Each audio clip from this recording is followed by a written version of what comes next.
하나님은 어김없이 우리에게 2024년을 허락해 주셨고 그 하나님의 역사의 현장 가운데 우리를 불러주셨습니다.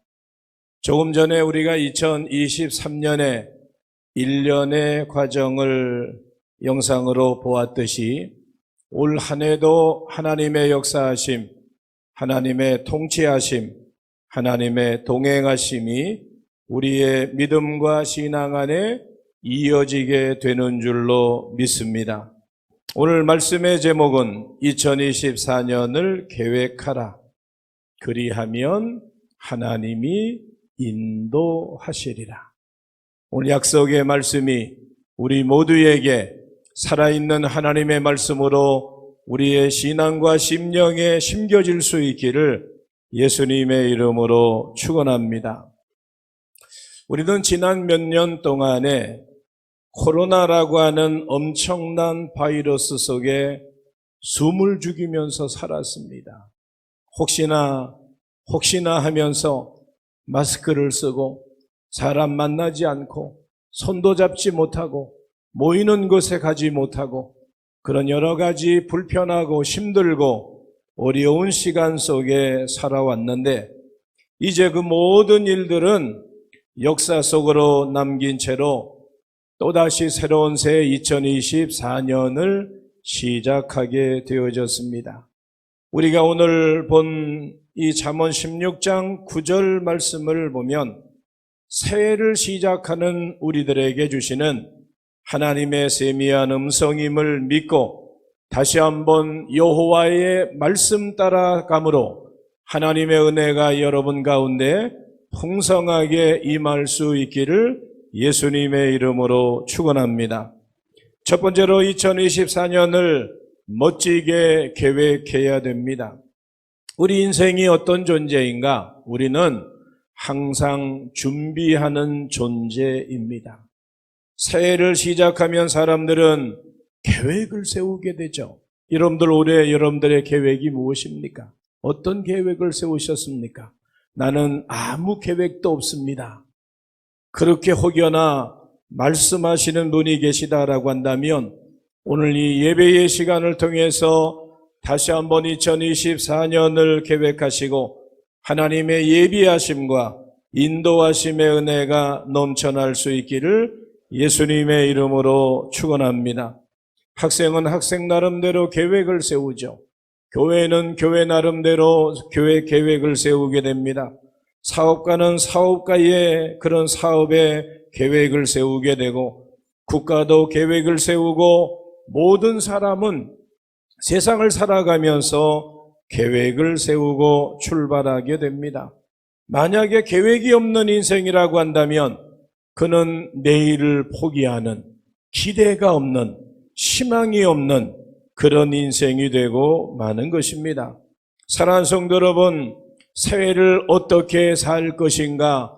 오늘 이 첫 시간에 하나님 앞에 예배드리면서 새해를 계획할 수 있기를 원합니다. 내일에 대한 계획이라고 다 좋은 것은 아닙니다. 어떤 사람의 계획은 악할 수도 있는 거죠. 하나님 앞에 선한 계획을 세워야 되는데 만약에 악한 계획을 세운다라고 한다면 그것은 하나님이 기뻐하지 않는 계획이라고 하는 거죠. 속히 그것은 그 모든 것들을 멈춰야 될 것이고 하나님을 기쁘시게 하고 하나님이 인정하시는 그런 계획의 모습을 반드시 가져야 하는 것입니다. 성경에 보니까 다윗은 하나님의 성전을 세우고자 하는 계획을 가졌습니다. 기도하며 성전을 건축하고자 하는 구체적인 계획과 기도와 준비가 있었죠. 자기 자신이 스스로 건축하지 못했지만 하나님은 다윗의 생각과 계획을 하시고 아들 솔로몬을 통해서 하나님의 위대한 성전을 세우게 하셨던 사실을 우리는 말씀을 통해 보게 됩니다. 여러분, 우리가 계획하는 모든 것이 다 선하고 좋은 것이 아님을 우리는 잘 알고 있습니다. 그래서 바른 계획을 세워야 됩니다. 말씀 안에서 하나님이 인정하시고 하나님이 지도하시고 하나님이 동행하시고 하나님이 기뻐하시는 그런 계획들을 세워야 되는 것입니다. 우리가 세우는 인생의 계획이 하나님을 거역하고 욕되게 한다라고 한다면 결코 그의 인생은 하나님 앞에 복을 받는 복의 통로가 될 수 없다라고 하는 거죠. 2024년 우리가 계획하는 모든 것이 하나님의 영광이 되어지는 선한 계획들이 될 수 있기를 예수님의 이름으로 축원합니다. 두 번째로 거룩한 하나님이 하시는 일이 있으신데 그것이 무엇인가? 인생의 걸음을 인도하신다. 우리가 계획을 세우면 하나님이 우리의 인생을 인도하시겠다라고 말씀하고 있습니다. 지혜의 왕 솔로몬은 오늘 말씀에 이렇게 말씀하고 있죠. 사람이 마음으로 자기의 길을 계획할지라도, 함께 읽어봅니다. 사람이 마음으로 자기의 길을 계획할지라도 그의 걸음을 인도하시는 이는 여호와시니라. 아멘. 하나님은 우리의 생각과 그리고 우리의 계획을 아시고 그 걸음을 인도하시겠다라고 말씀하고 계십니다. 구약성경 창세기의 요셉의 경우를 보면 요셉이 애굽 총리가 된 것은 하나님의 인도하심이죠. 자신이 수고하고 힘쓰고 노력한 그런 결과도 있을 수 있겠지만 성경은 그렇게 말씀하고 있지 않습니다. 요셉은 많은 고난과 억울함이 있었지만 하나님을 원망하지 않았고 불신앙의 모습을 갖지 않았습니다. 구약성경에 다니엘도 내일을 온전히 자신의 앞길을 온전히 하나님 앞에 내어 맡김으로 인하여서 하나님이 사자의 입까지도 봉하게 막으시고 그가 머리털 하나까지 상하지 않게 보호하셨던 사실을 보게 되어지죠.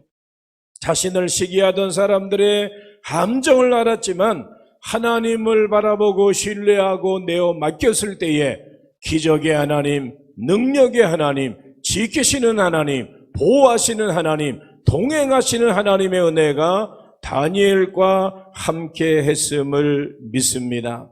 다윗의 경우를 보면 다윗은 여호와는 나의 목자가 되신다. 선한 목자는 양들을 위해서 최선을 다합니다. 다윗도 사울왕의 시기로 쫓김을 당하게 되고 죽음의 두려움 속에 그는 도망당하는 신세가 되어졌죠. 죽음의 위기를 수없이 당했지만 그럴 때마다 자신을 도와주시는 하나님의 손길을 경험하게 됩니다. 사랑하는 성도 여러분, 새해와 앞으로의 인생 전체를 하나님 앞에 내어 온전히 맡길 수 있기를 원합니다. 자신의 삶을 주님께 온전히 맡긴다라고 하는 것은 주님을 믿고 신뢰하는 것입니다.